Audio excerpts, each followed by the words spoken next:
Hi and welcome to the course on Delta Lake with Apache Spark using Scala on Databricks platform Community Edition server, which allows you to execute your Spark code free of cost on their server just by registering through email ID.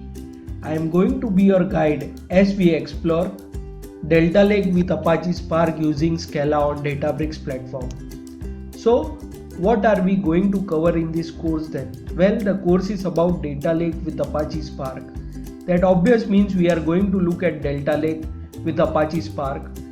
We are going to look at how to set up a Spark cluster with Delta Lake and get started with that. We will look how we can then use the Spark cluster to take data coming into the Spark cluster, process the data with Delta Lake using Spark. That's pretty much what we are going to learn about Delta Lake. But to do that, you are going to get some information from me.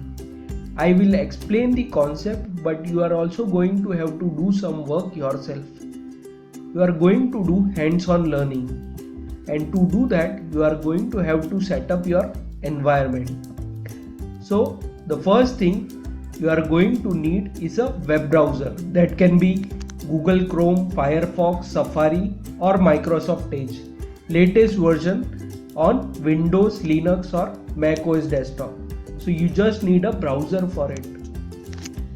In this course, we will learn Introduction to Delta Lake, Introduction to Data Lake, Key features of Delta Lake, Introduction to Spark, free account creation in Databricks, provisioning a Spark cluster, basics about notebook data frame, create a table in Delta Lake, write a table in Delta Lake, read a table in Delta Lake, schema validation, update table schema, table metadata, delete from a table, update a table, vacuum history, concurrency control, optimizing concurrency control, migrating workloads to Delta Lake, optimizing performance build, file management, auto optimize, optimize performance with caching, Delta and Apache Spark caching, caching a subset of the data in Delta Lake, isolation level,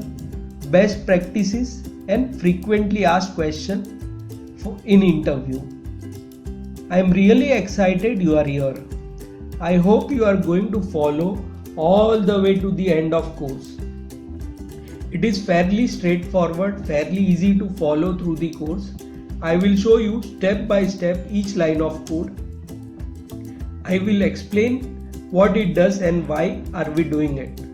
So please, I invite you to follow up to go through all the lectures. Alright, I will see you soon in the course.